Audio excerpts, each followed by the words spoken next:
Everybody, hello. Um, this is our second episode on rock climbing, or just climbing. Although mostly I'm going to talk about is rock, not ice climbing. Not yet.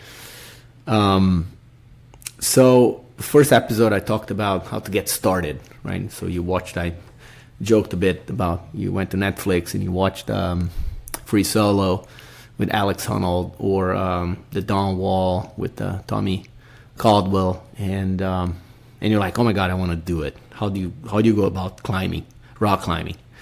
So I gave you some tips and advice based on my own experience how to get started in climbing gyms indoors, some of them outdoors, but basically climbing gyms and climbing walls. Not go outdoors the first time or the first few times until you develop some technique and you gain some confidence and comfort level in what climbing really is and the techniques used. Now that you have that confidence, you can go outside, which is way more fun, right? Again, I train every other day in my local climbing wall, right? And a couple climbing gyms nearby. I would say every other day is part of my workout, but it's different, right? When you go out and you're outdoors, that's a whole different ball game, right? One, because it's going to look very different, right? There are no clear holds like in a climbing wall. Somebody put those holds there, right? You see a jog, you see collars, right? You identify your route. You know what kind of route you're doing based on the collars. Outdoors, you don't, right? Some of these footholds are hidden. You gotta be creative. You can make it harder for yourself. In the very same, route. It could be a 2 inches apart, right? An easy one than a hard one. So it's a very different environment. Of course, I think it's much more exciting. I think everybody, you do have the competitive climbing folks and you only do it indoors in gyms. That's fine. I respect it. It's impressive. You watch some of them, it's like, oh my God, it's Spider-Man. But if you go outside, it's, the environment, the nature, being outdoors, having those different challenges is just amazing. However, in the climbing gym, you can have auto belays. An auto belay means you don't need a partner to belay you. So if you fall, right, the auto belay is going to pretty much hold you slowly back down. And that's great. I love it because I'm always by myself, right? I don't have to rely on any climbing partner every other day that I'm at the gym, So, and if I fall, I'm not gonna break anything because I have the auto belay to hold me.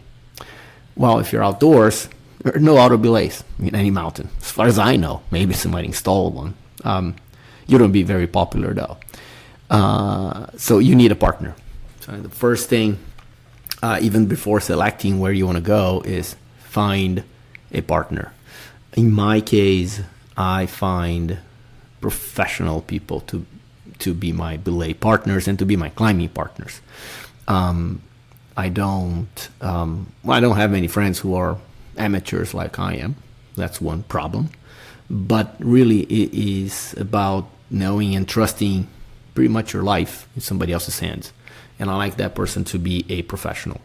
So my climbing partner, at least here in Connecticut, owns a climbing gym near Hartford, and I pay him. Right, it's a commercial agreement. We're friends. He's a very nice guy. He's been doing this for like 40 years. I think he's 50, as I am. And I know he knows what he's doing, and I trust him. Right, so I always go out with him. He knows also the other benefit is he knows the rock. He knows a couple of very cool walls. One is called Ragged Mountain in Connecticut.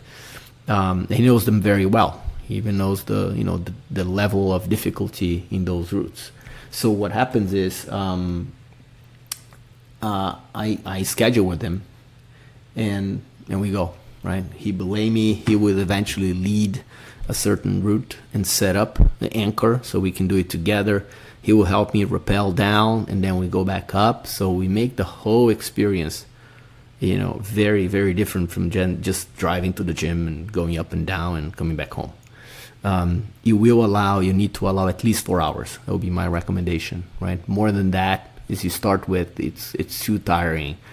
Especially if you're doing it like in the summer months, you're gonna get exhausted. So start with a 4 hour, sort of half a day trip. Find the right guide.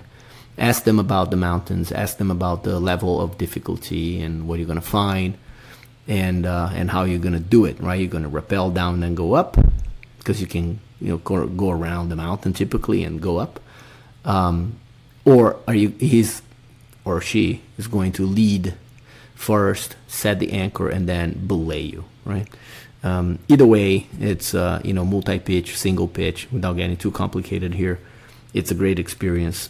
Really recommend, right? If you started by listening to, my first episode and going to the gym for a few weeks, go out, right? Don't stay longer. Just go out, schedule something, find a mountain, find a wall, a boulder or something, and go out, because that's going to, I think it's a whole different experience. You're going to enjoy going back to the gym now because you need to train, right? Some specifics to improve next time you go out. That's how I play it, right? I go back to the gym very focused, build stamina, same wall every other day, but I go up and down like 15 times. So I'm just building that strength so I can have a specific goal when I'm out in a wall, outdoors that is like 150 feet high.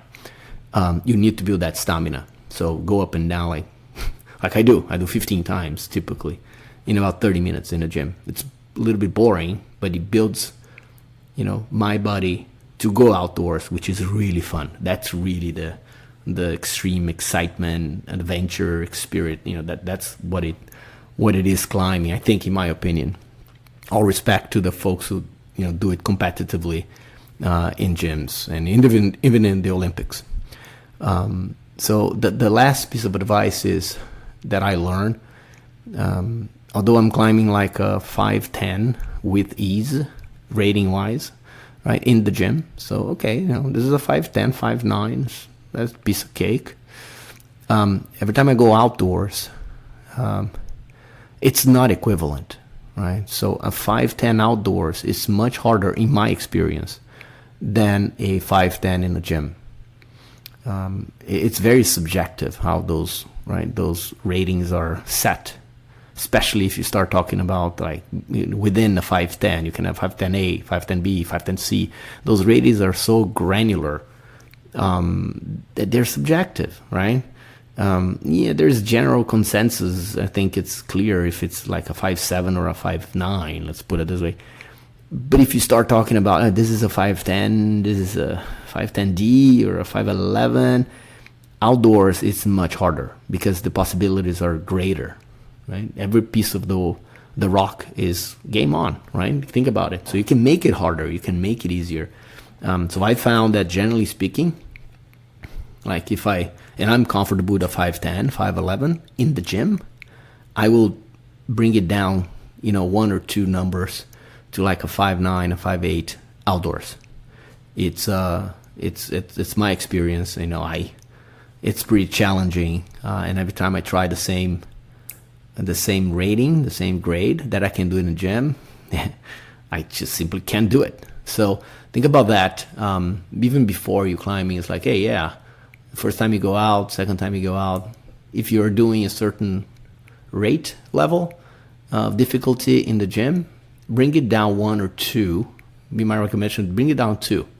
And then try it outdoors. And then you'll see what I mean. Right? Because again, these ratings are subjective. And I think my guess is the people who do it outdoors have much more experience. So they tend to rate those routes at a lower grade than what we find in some gyms. That's a guess, really. I don't know if it's true or not, but it's a fact that I've noticed. So for my own sake, I always bring it down to like, yeah, I'll go to a 5'8", and then if I can do it, then maybe I'll push the limit to a 5'9", and maybe a 5'10", right? Because I can do a 5'11" in the gym. I will never go a 5'11" outside because I know it's a waste of time, right? I'm going to do halfway. I'm going to say, okay, I'm done, and ask to somebody to belay me down. So that will be my last piece of advice going outdoors. I'm going to record a couple more episodes about some cool places to do it outdoors. Especially the Red Rocks in Vegas, where, it's in Vegas, but it's not in Vegas. I'm not a big Las Vegas fan, or the Strip, or the casinos. I don't play. But if you 30 minutes out, you can find these amazing rock formations. They're perfect for climbing. Actually, Alex Honnold, the free solo, he lives there, right? And the reason he lives there is because he has such an amazing rock formation. It's his playground. So envy him. He has that in his backyard. So I'm going to record some episode about that experience, how to find the right guides there, and the best routes and everything in the next one. Okay, later, bye.